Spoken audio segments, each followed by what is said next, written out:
역시 아는 만큼 보인다고. 하나씩 배워가니까 스스로 더 부족하게만 느껴진다. 내가 모르는 사이 사용료나 공공요금이 미납되고 있는 건 아닐까? 사용허가 기간 끝나고 불법 점유라도 하면 어쩌지? 잠깐, 수영장 운영업체는 언제 변경해야 하더라? 헷갈려. 불안해. 이대로는 안 돼. 너무 걱정하지 마세요. 수영장 운영학교 행정실장을 위한 업무 팁 대방출. 지금 시작합니다.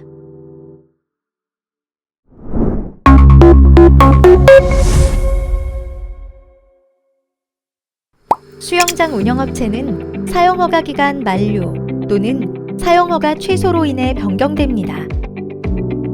사용허가 기간 만료의 경우 3년, 5년, 각각 1회씩 기간을 연장한 경우 6년, 10년의 주기로 업체가 바뀌며 2, 3회 이상의 사용료 미납, 전대행위, 부정입찰 등의 사유로 인해 사용허가 취소 처분이 내려지면 신규 운영 업체 선정을 위한 입찰을 진행합니다.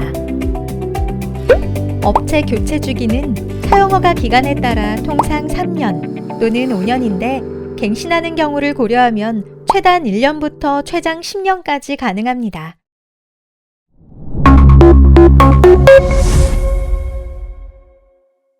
회원권 환불은 수백 명 회원들의 재산과 관련된 가장 큰 민원이며 사용허가 취소가 필요한 경우 합리적인 취소 일자를 결정할 때 1순위로 고려해야 할 사항입니다.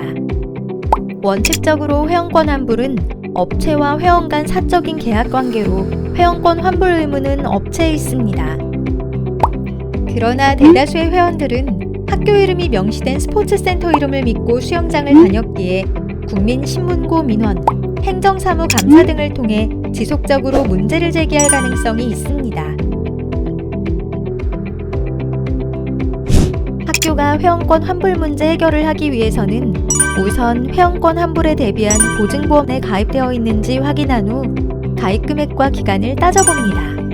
다음으로 회원권 환불 최소화를 위해 업체로부터 회원권 계약 현황을 파악합니다.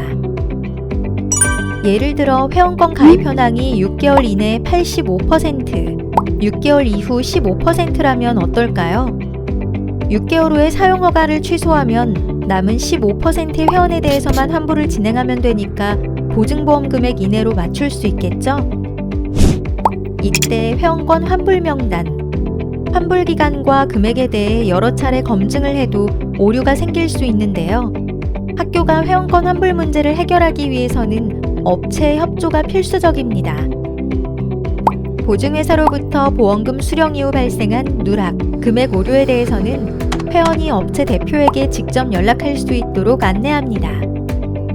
또 하나 알아야 할 점. 기존 업체는 헬스기구를 그대로 놔두거나 자녀 회원권을 후속업체에게 떠넘길 수 없습니다.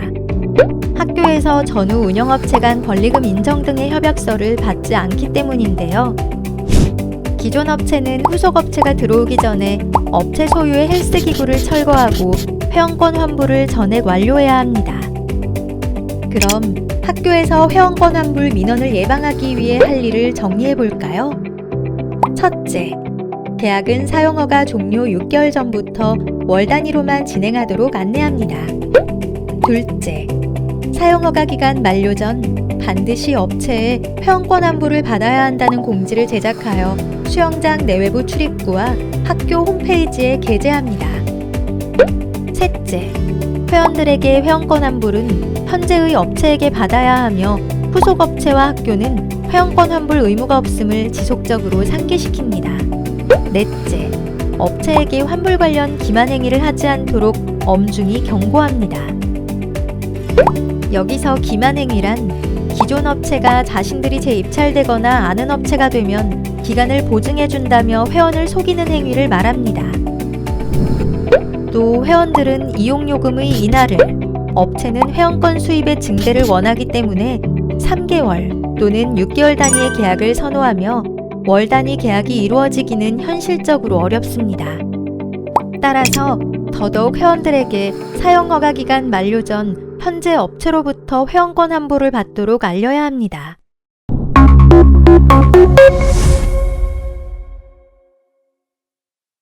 사용료 미납 시 연체료는 연체 기간 중 매일 부과됩니다.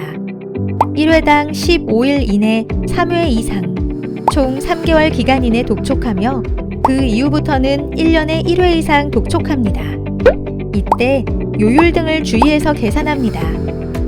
사용료 미납 시 금액에 대한 다툼이 없고 법인 주소가 확실할 때는 지급 명령 신청을 하는데요. 그렇지 않다면 재산조회, 압류, 공매 및 청산 절차 등을 진행합니다. 참고로 사용료와 달리 공공요금에는 연체료가 붙지 않습니다. 보증증권은 사용료 미납 등 학교가 입은 손해를 대비하기 위해 업체가 가입하여 학교에 제출합니다.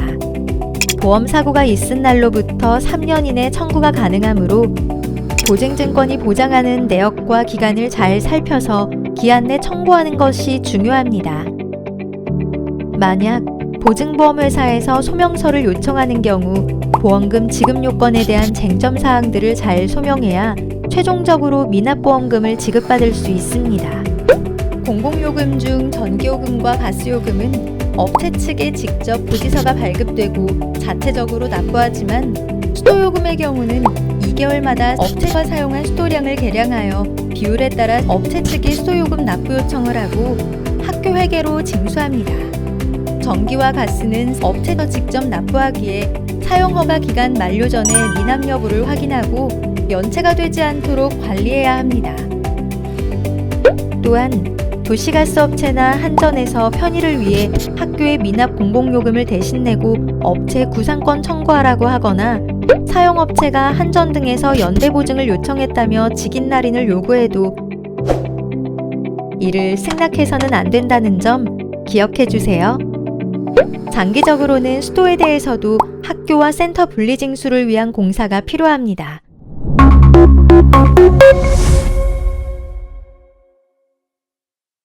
사용허가 취소 또는 만료일 전에 학교는 업체 소유 물품에 대해 철거 및 퇴거 명령을 하는데요.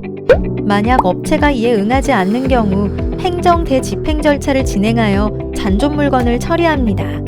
또 집행 완료 전까지 점유자에게 변상금을 부과하고 업무방해죄 등의 형사고발이 될 수 있음을 안내하여 기한 내 자진 철거를 유도합니다. 이때 업체가 기물 소유권을 주장하며 불법 점유를 할 수 있는데요. 이에 대비해 학교는 사용허가 취소 또는 만료 전 해당 물건들에 대한 소유권을 판단하고 업체 소유 시 사용허가 만료 기한 내 원상복구 명령을 내립니다. 만약 불이행하는 경우 교육청에 변상금 부과 요청을 하시면 됩니다.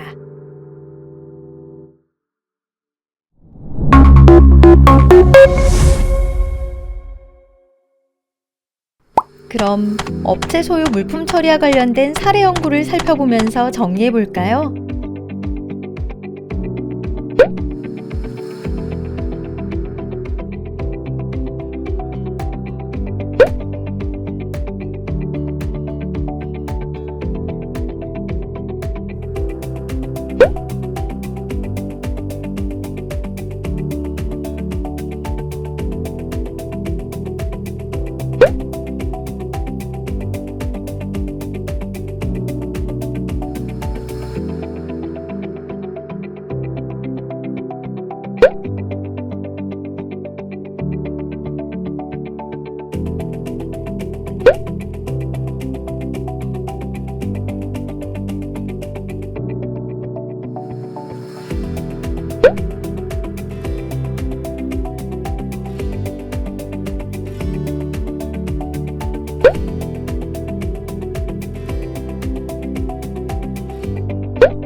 어떠셨나요? 다음 시간에는 사용허가 취소 업무에 대해 자세히 알아보겠습니다. 감사합니다.